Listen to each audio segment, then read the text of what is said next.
Yaşanışımız olan digər bir məsələyə baxacağız burada.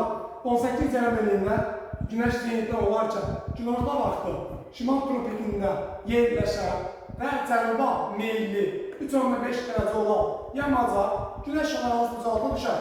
Gəlin baxaq. Bu bizim şimal tropik həddimiz 23,5 şimal enli. Meyilli cənuba nə qədərdir? 3,5. 3,5 cənuba gəlsə biz 20 şimal enlinə gəlib çatarıq. Və günəş harada zenitdədir? Günəş də zenitdədir, 18 cənub enlində zenitdədir. 18 cənub enlində zenitdədir. Bura 90 dərəcə uzaqlıqda düşür. 18 cənub enliyindən 20 şimal enli arasında dərəcə fərqini tapıb 90-dan bir çıxmalıyıq. Müxtəlif yarımçı olduğu üçün toplayıb 90-dan çıxır. Yəni 18 üzərinə gəl 20 bərabər 38 dərəcə. 18 cənub enli 90 dərəcə uzaqlıqda düşürsə 90-dan çıxır biz 38'in qalır nə qədər? 52 dərəcə. Deməli, bu məntiqlə günəş şüaları 52 dərəcə uzaqlığına düşəcək.